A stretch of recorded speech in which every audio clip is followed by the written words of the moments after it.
That is not a stick. That was the first thought that ran through Clare Holloway's mind when she saw the scruffy, golden-coated stray trotting up her driveway, his tail wagging, with an excitement that felt out of place in the quiet dusk of Holloway. She'd seen him before, a cautious but gentle mutt who'd been lingering around the neighborhood for weeks, never approaching, just watching from the tree line, his intelligent eyes following her every move. She'd left out bowls of kibble, a dish of fresh water, never pushing, never forcing. She let him decide when to trust her. But this was different. Today, he wasn't just watching, he was delivering. Clutched in his jaws was something long, thin, and unnervingly smooth. Something that glinted in the fading sunlight like old ivory. Not a branch, not a toy.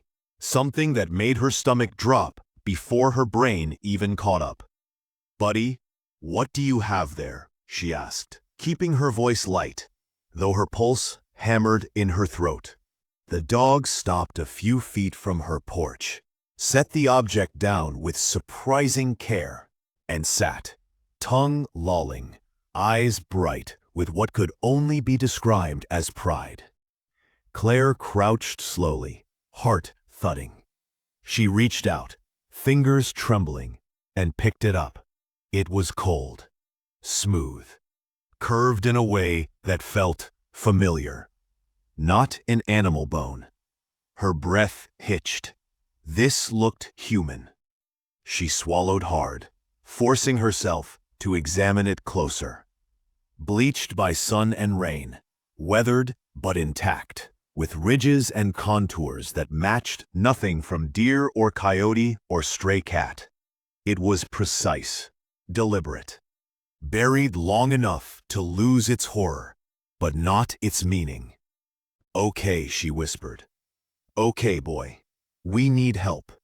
She grabbed her keys, ruffled his fur, and said, "Come on, let's go see what the doc thinks." The dog leapt up instantly, falling into step beside her, like he'd been waiting for this moment his whole life. The drive to Holloway Veterinary Clinic was short but heavy with silence. The stray sat in the passenger seat, golden fur catching the last golden light, his posture calm, his gaze fixed ahead. Clare stole glances at him, feeling a strange pull, like he hadn't chosen her driveway by accident, like he'd been searching for someone who'd listen. Dr. Howard was locking up when they arrived. He turned at the crunch of tires, eyebrows lifting in surprise. "Clare, what brings you by so late?" She held up the bone. "I think I found something strange." Or rather, he did. The vet's easy smile vanished the moment his eyes landed on the object. He took a slow step forward, reached for it without a word, and turned it in his hands under the porch light. His lips pressed into a thin line. After a long pause, he exhaled. "Clare, this isn't just any bone." Her blood ran cold. "What do you mean?" He looked at her, then at the dog, who was watching them both with quiet intensity. "This looks human." The world tilted. She blinked. "You're sure?" "I'm not a forensic expert," he admitted, voice low and measured. "But I've seen my fair share of bones, and this one, it's not from any animal I've ever treated." Clare's mouth went dry. She glanced at the stray.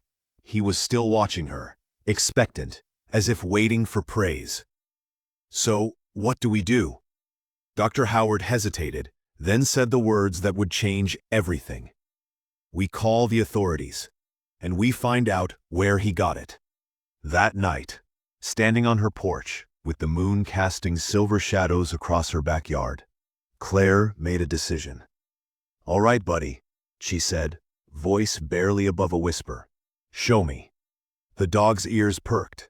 He trotted forward without hesitation, nose to the ground, leading her past the garden, past the old oak, and straight into the tree line behind her house. The woods were quiet, too quiet.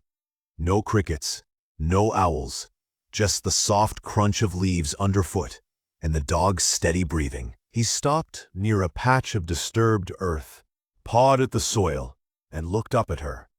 Claire knelt.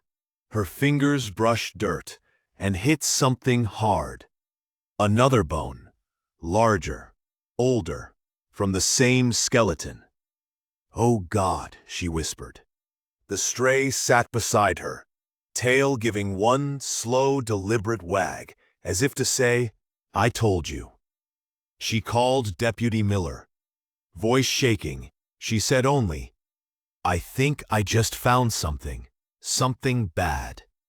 By dawn, the forensic team was cordoning off the site. The bones were confirmed human, weathered, decades old, and not alone. But the stray wasn't done. Over the next days, he led Claire on a haunting pilgrimage through the forgotten corners of Holloway, to a rusted lockbox buried beneath blackberry vines, containing letters from a woman named Lillian, who wrote, "If you're reading this, something has happened. I don't know who to trust anymore. I think someone is watching me." To a second box with a tarnished knife, its blade stained with time but unmistakably violent. To Lillian's journal, hidden beneath a floorboard in her abandoned house, its final entry reading, "If something happens to me, it wasn't an accident." Each find deepened the mystery. Each clue pointed to a conspiracy buried since 1983, and someone didn't want it uncovered. Threatening calls came. Shadows followed her at night. A storage unit containing decades of evidence was set ablaze moments after she entered. But Claire refused to back down. With the stray by her side, his loyalty unshakable, his instincts uncanny, she dug deeper. She met a retired journalist who'd been chasing the same ghosts. She uncovered a ledger listing names, local officials, business owners, even law enforcement, all tied to a cover-up that began with a missing waitress and ended in murder. The final confrontation came in Lillian's old study. A man in black lunged for the ledger. Claire fought back, lamp in hand, dog snarling at his heels. She escaped, clutching the truth like a lifeline. In the end, she didn't go to the police alone.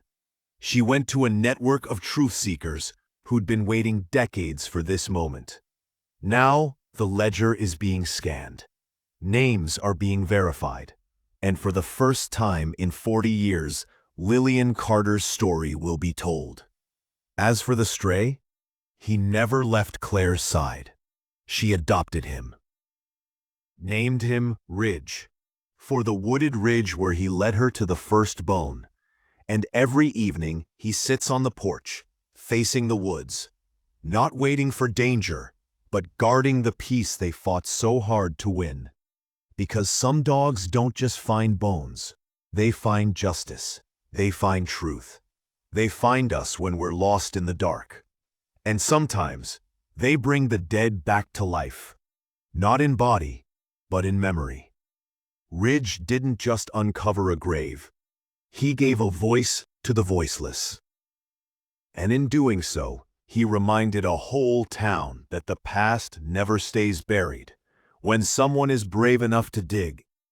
Continúa con escenas expandidas. El llamado anónimo al molino. La persecución en el almacén. La traición interna en la policía.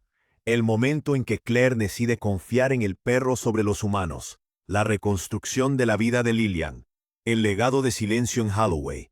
Y la ceremonia conmemorativa donde Ridge se sienta junto a la lápida de Lillian. The final pages of the ledger were scanned at 3 a.m. in a safe house lit only by laptop glow.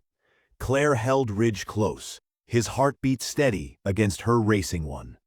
On screen, name after name appeared, followed by arrest warrants, news headlines, resignations. By morning, Holloway would never be the same. But as the first light touched the hills, Ridge lifted his head, ears perked toward the woods. Not with fear, with peace, because his work was done. And the ghosts could finally rest.